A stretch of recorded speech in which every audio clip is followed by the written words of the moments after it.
Well, hey, everybody, this is Robert, and welcome to today's Outbreak newscast.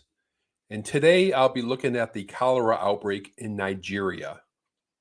Now, on June 12th, the Nigeria Center for Disease Control and Prevention, or the NCDC, issued a public health advisory because of the increasing trend of cholera cases across the country during the intensifying rainy season. The outbreak was first being reported in Lagos State, the very densely populated state in southwestern Nigeria. Now, at that time, NCDC officials reported a total of 1,141 suspected and 65 confirmed cases of cholera, with 30 fatalities through June 11th. So let's fast forward 5 weeks, and we are now seeing the NCDC reporting 4,809 cases through July 20th in 35 states. Now, this is an increase of more than 75% compared to the same period in 2023, when just over 2,700 cases were reported. In addition, the death toll has risen to 156. That's a case fatality rate of 3.2%. And it's an 88% increase compared to last year at this time, when 83 fatalities were reported. Now, Lagos State, where tens of millions of people live, have seen 3,126 cases, and that accounts for 65% of all suspected cases in the country of the 35 states that have reported cholera cases. Now, Nigerian journalist Eric Dumo reports, the situation is alarming but not unfamiliar. Cholera is endemic to Nigeria, with cases tending to crop up during the rainy season.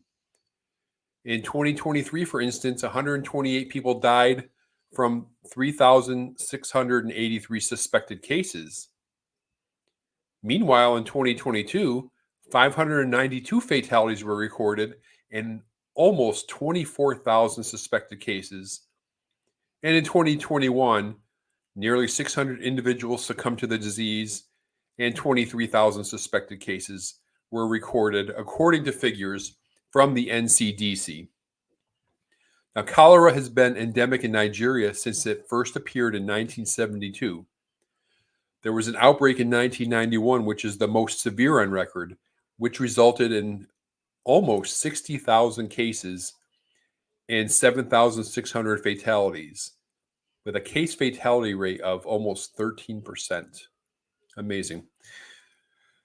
Now, Nigeria is prone to a variety of factors that lead to recurring cholera outbreaks. They include lack of access to potable, safe to drink water. Safe water is needed to maintain good hygiene practices. Other factors are lack of continued surveillance even after the outbreak has ended. Flooding, poverty, even though cholera treatment is free to the whole country via government facilities. Lack of health facilities, illiteracy, lack of infrastructure for water supply and waste disposal, and conflict that lead to overcrowded conditions for displaced people. Prime ground for cholera. While the Lagos state government announced in June that it had traced the rise in cholera cases in one of the city centers to sales of unregistered tiger nut drink, in other parts of the country, the problem has been attributed to water sources, adulterated as a consequence of open defecation and indiscriminate dumping of refuse, with the risk of contamination rising amid ongoing heavy rains. In addition, the outbreak has also hit one of the country's largest prisons in Lagos.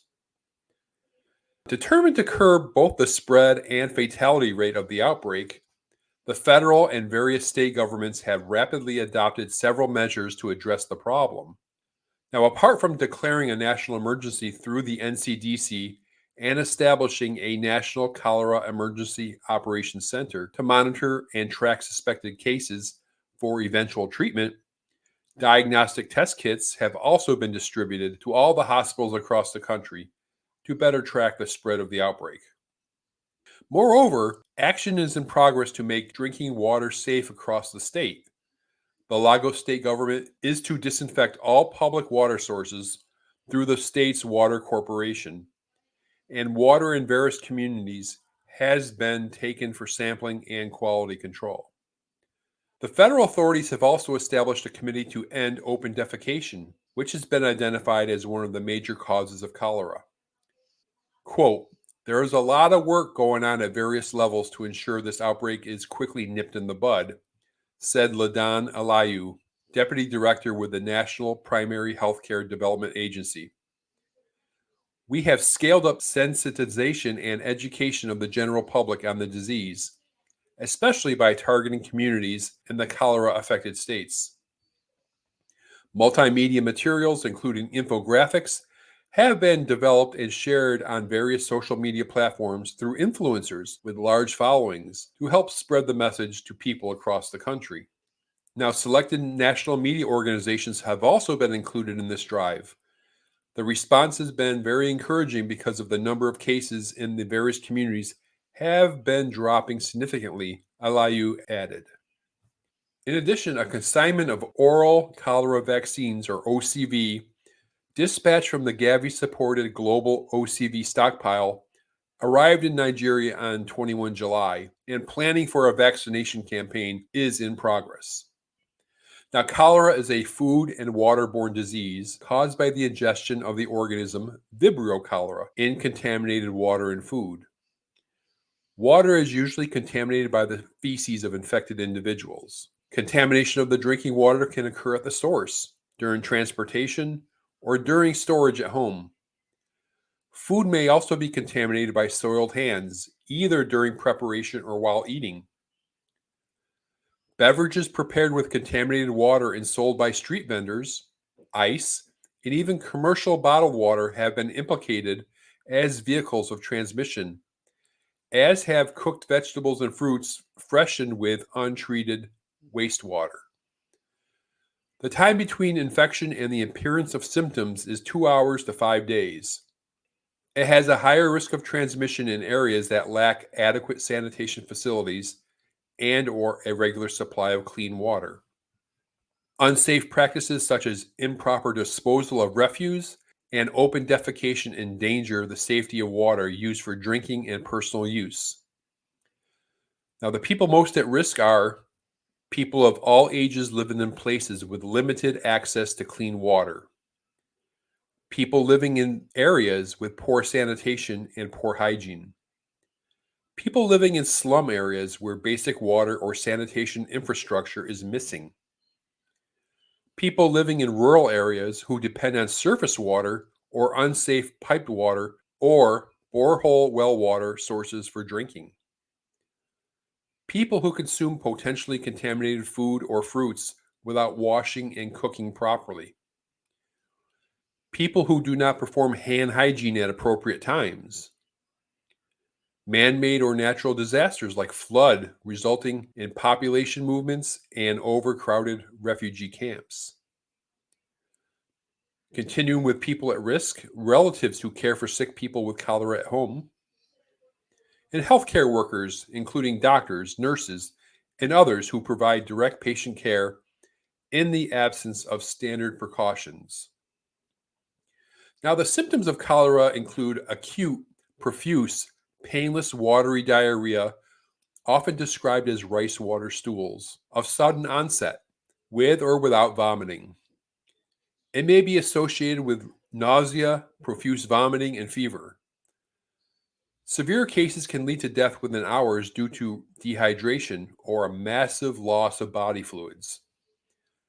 However, most infected people, about 80%, may only show mild symptoms or have no symptoms at all. The disease is easily treatable if detected early. Most infected people can be treated successfully through prompt administration of oral rehydration solution, or ORS, to replace lost fluids and electrolytes, and appropriate antibiotics.